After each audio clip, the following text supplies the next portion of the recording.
Early in the 19th century, Lewis and Clark were dispatched by the United States government to explore the vast, unknown west of North America. Their expedition uncovered a wealth of resources and economic possibilities, including a huge potential for trade. After they returned east, however, questions remained. How do we move people and goods across this high, wild, and sometimes hostile region? How do we get across the Rocky Mountains? The most suitable answer turned out to be South Pass, a broad, beautiful, and desolate opening through the rugged mountains in the region we would later call Wyoming. Picture a young United States of America in 1810. People are all abuzz about the return of the Lewis and Clark expedition and the tremendous amount of furs that they encountered, valuable, worth millions and millions of dollars. So the richest man in America was named John Jacob Astor, was involved in the fur trade. In 1810, put together a company he called the Pacific Fur Company, his idea being to take advantage of all this fortune in furs that exists out in the Rocky Mountains. Astor had launched a two-part expedition, one on the vessel Tonquin that sailed around the tip of South America to the mouth of the Columbia River to establish a trading post which was called Fort Astoria. The second part was an overland journey, and Astor had chosen a man by the name of Wilson Price Hunt to lead the expedition of about 65 people to Astoria at the mouth of the Columbia River.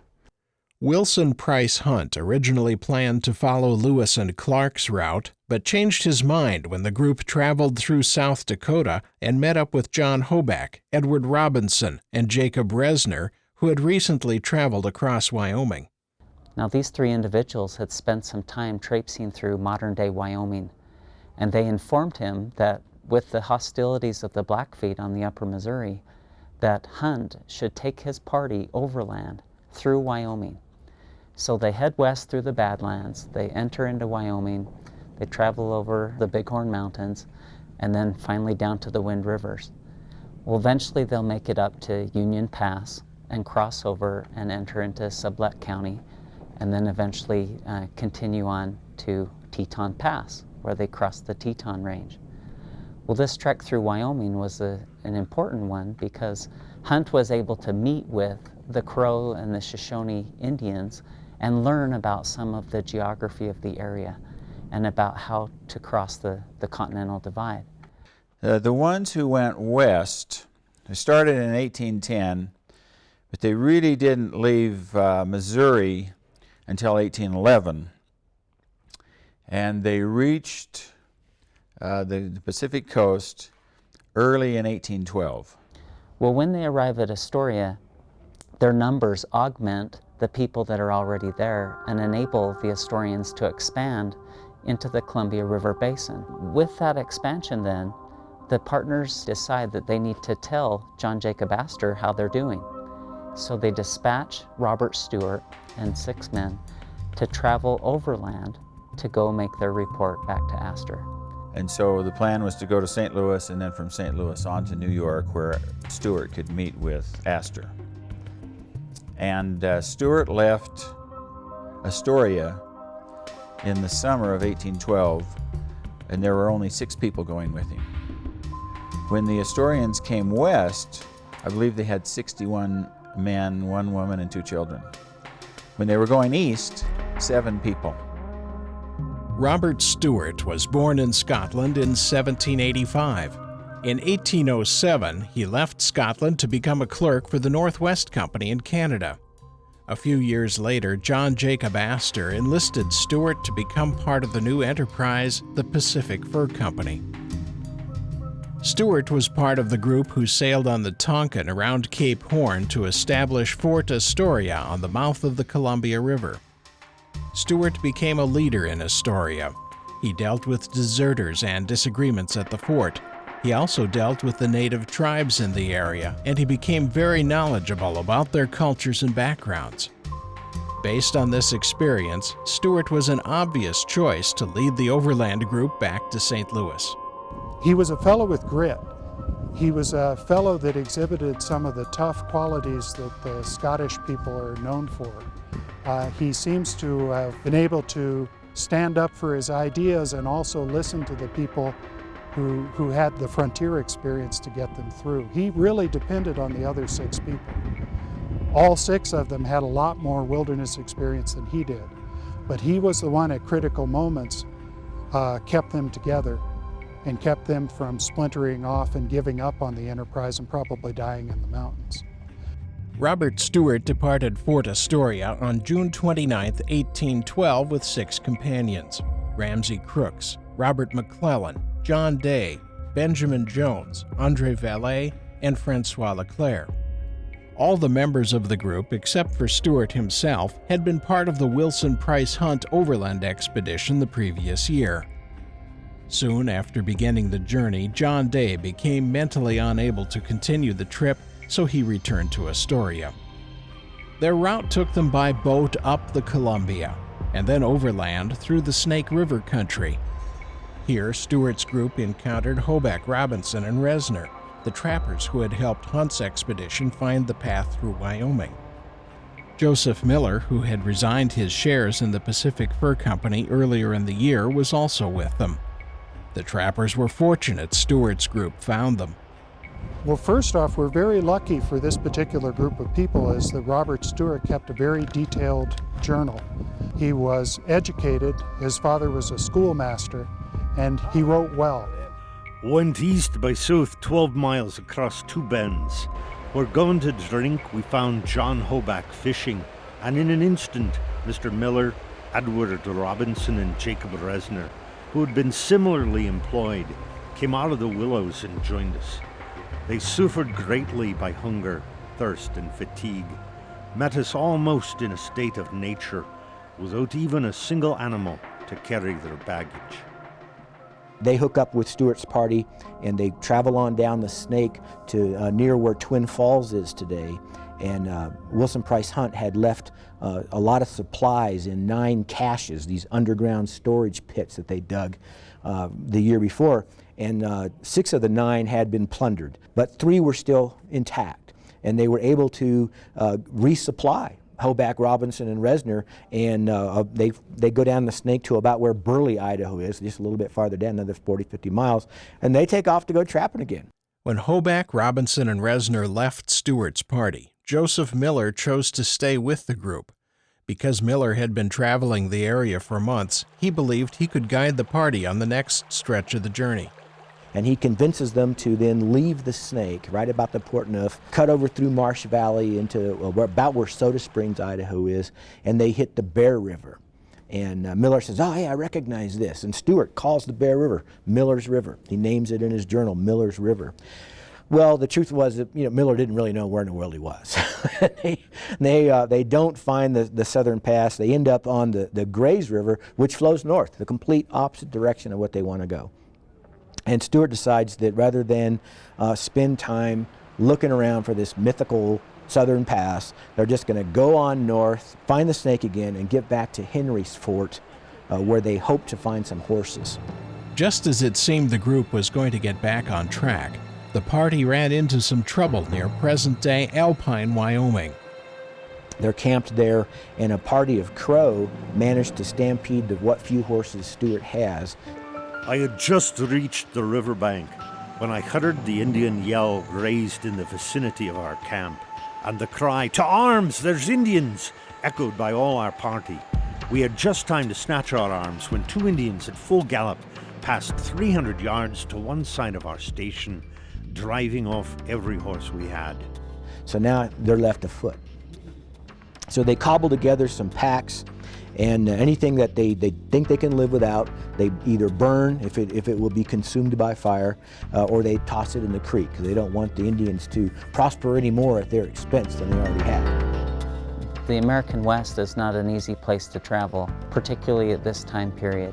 Sometimes the Indians were friendly and helpful, but at other times they took materials, they took horses, they threatened violence, and so that bred a little bit of caution for the overlanders because their party, particularly Stuart's returning trip, was so small that it would have been very easy for them to be wiped out and all of their things to be taken. So his return trip, he tries to avoid Indian contact. Crooks had chronic health problems. He was sick much of the journey going west, and as they were coming east again, he was sick. And at one point, they were in Idaho, in the Teton Valley, where the communities of Driggs and Victor are located. And it was October, and winter was coming on, and Crooks was sick. And one of the men suggested that they just had to leave Crooks behind. But Stuart wouldn't hear of it. Mr. Crooks' indisposition increased so much this afternoon that I insisted on his taking a dose of castor oil, which fortunately had the desired effect.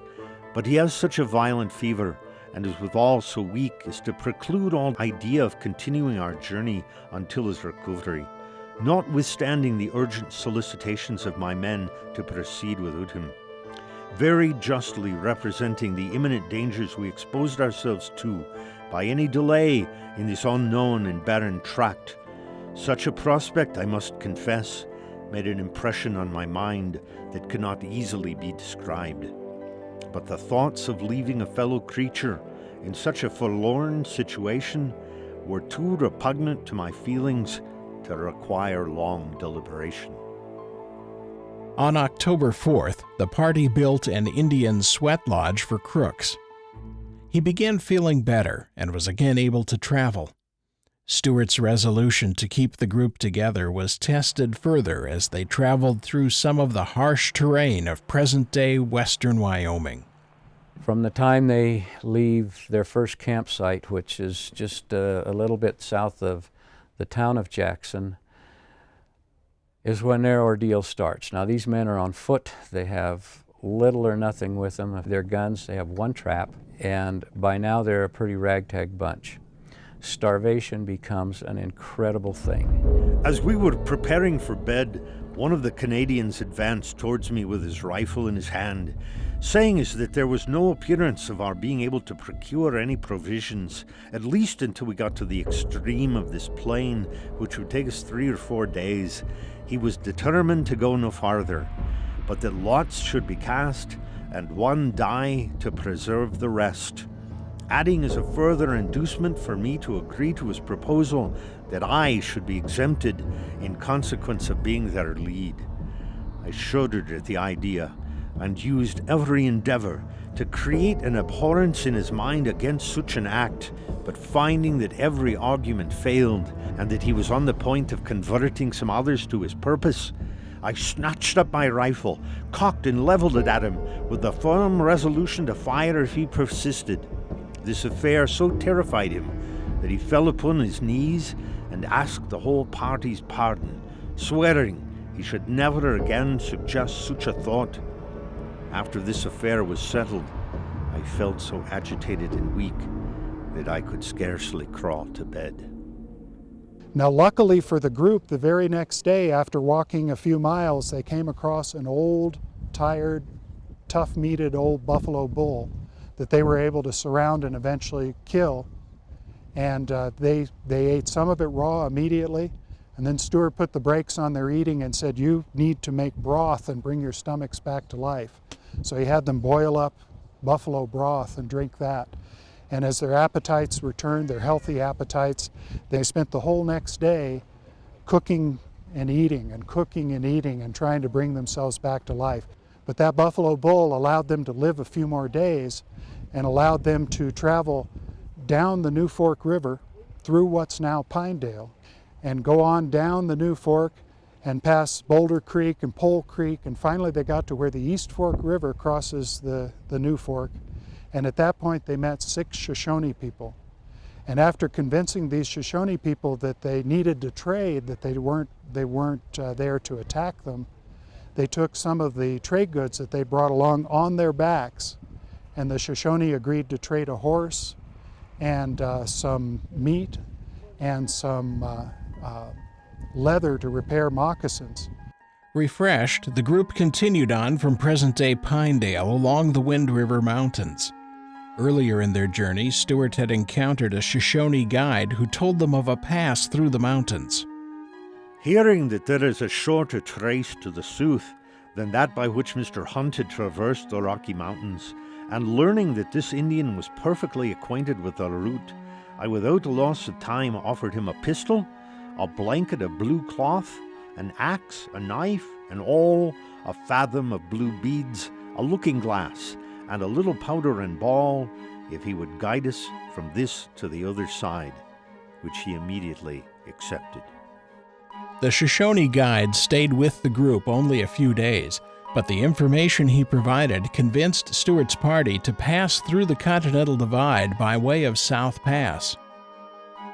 So that little bit of information that Stuart gathered fairly early on in the trip, he could use later to chart their route. And they became the first Europeans to pass through South Pass and live to tell about it. I cannot guarantee you that they were the very first group, because there were hunters and trappers in this area, small groups traveling on their own. So there might have been Europeans who saw South Pass. They may have even traveled through South Pass, but none of them wrote about it or talked about it. And so Stuart was it. Really, for any group that was going west to the coast, they had to deal with the problem of how they were going to get across the Rocky Mountains. And Lewis and Clark had taken a northern route, and they had crossed the Continental Divide at Lemhi Pass on the Montana-Idaho border. And then the westbound historians had crossed the Continental Divide farther north in Wyoming. They had followed the Wind River. Eventually they came over into the Green River Valley and then went west. Stuart was looking for a good way to get across the Rockies and had heard from Indians. So he went southeast from the Pinedale area, and I think it was around October 21st that they crossed what we now call South Pass. That was the same direction that the Crow were going. Their journey would have taken them through South Pass and along the Sweetwater River. This was kind of an annual journey for the Crow people. They would come up the Wind River, and all they're doing is hunting buffalo, processing it, making things to take back to the Mandan villages for trade. And so their route would take them this way. Stuart wanted to stay far away from them. In fact, Stuart's journey through South Pass was near the Oregon Buttes. He was still up high on that branch of the Continental Divide. We set out by daylight, and at the distance of 5 miles from camp, found a small stream of water and breakfasted. 10 more brought us to the head drains of a watercourse running east among banks and low hills of a loose bluish-colored earth, apparently strongly impregnated with copperas. Pursuing our course for 5 miles more along these drains, we at last found a little water oozing out of the earth. It was of a whitish color and possessed a great similarity of taste to the muddy waters of the Missouri. He camped over on the east side of Continental Peak. His route takes him on to Muddy Gap, what we know as Muddy Gap.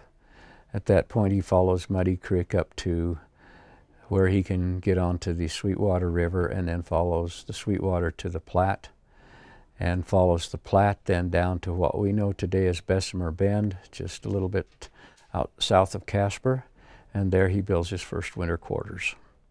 After an encounter with some Arapahoes at their winter quarters, Stuart decided to move a bit further along the North Platte River and make a second winter camp just east of present-day Torrington.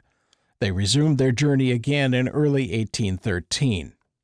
After Stuart's party went through South Pass and then through Wyoming and Nebraska, they reached the Missouri River and arranged for canoes and floated down the Missouri to St. Louis. And they arrived late in April of 1813. Within weeks, the Missouri Gazette published a rather detailed account of their journey. It was presumably based on interviews with Stuart and Crooks and McClellan. So the newspaper basically announced that they had discovered South Pass. That was the information that people would later need to know that South Pass was there. And then another 10 years, a little more later, other fur trappers made the practical discovery, and I call it the practical discovery in terms of they found South Pass again, and started using it. The difference with Stuart was he found it and he told people about it, but he never went back through it. And it wasn't until the 1820s that anybody went through it. And it was Jedediah Smith in the 1820s who, in a sense, rediscovered South Pass. And it was after Jedediah Smith's discovery that South Pass became a kind of a thoroughfare. And as people started going to Oregon in the 1830s, they went by way of South Pass. Jedediah Smith was the clerk of William H. Ashley and Andrew Henry. This partnership was planning to finance Ashley's political career through profits from the fur trade. The fur trade became a popular but risky way to build a quick fortune. Inexperience, encounters with natives, or just bad luck could cause these entrepreneurs to lose everything. So in the 1820s, Ashley and Henry say, we're not going to use the river system and posts to be the way we access the furs. We're going to transform the entire trapping system by moving from Indian trappers to American trappers. Instead of fur posts, we will have an annual rendezvous where people could gather and meet and exchange their furs for supplies. And instead of river travel, we're going to use overland caravans that will bring out supplies to the rendezvous and take back all of the furs. These three innovations implement the rendezvous system. And the majority of all of the rendezvous in the West are held in Wyoming or very near its borders in Idaho and Utah, with the majority of them in the Green River Valley because it was centrally located, there was a lot of beaver there, and the Shoshones were so friendly. And so this became kind of the center, if you will, of the Rocky Mountain fur trade.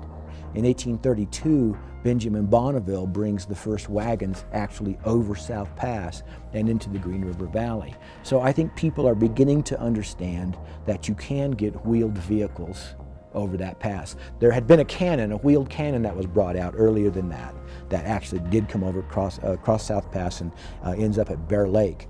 So the idea of using wheeled vehicles, is getting more and more play. And of course, by the time the fur trade is winding down, they're bringing wagons easily as far as Fort William, which became Fort Laramie, and then using caravans, pack caravans, to get onto the rendezvous.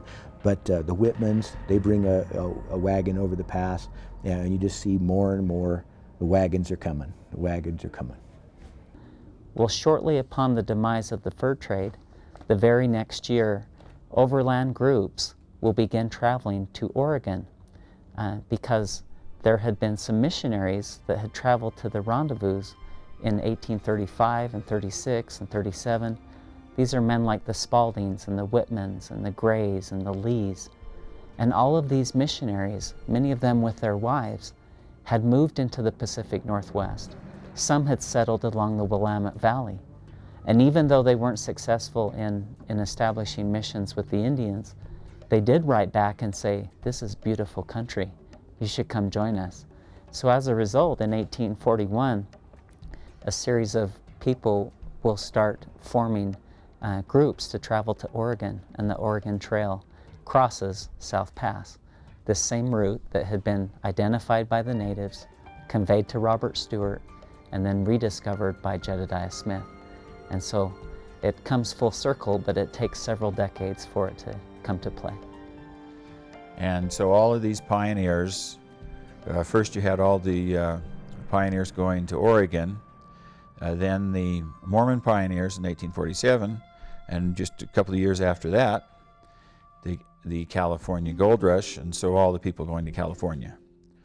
Virtually all of those pioneers came through Wyoming, right over South Pass, as they were on their way west. So it really was kind of the gateway to the West. For whether they were going to Oregon, Utah, or California, they were all going over South Pass. And they all knew of the significance, and they would note in their journals that they crossed South Pass. It was kind of like getting halfway. And so it really became important to those pioneers. They crossed over that southern pass And it was just another day of drudgery for them. They had no, I don't think, any concept whatsoever of the historic nature of what they did. Lewis and Clark showed that it was possible to travel across the continent using mostly water routes. The westbound Astorians, led by Wilson Price Hunt, found that a large group could travel overland to reach the Pacific coast. Robert Stuart led a group of 7 men through a route over the Continental Divide that became known as South Pass. Jedediah Smith used South Pass and told the world about it. It became a thoroughfare for the rendezvous fur trading system and eventually became the main route for thousands of pioneers settling Oregon, California, and Utah. It became Wyoming's original Main Street.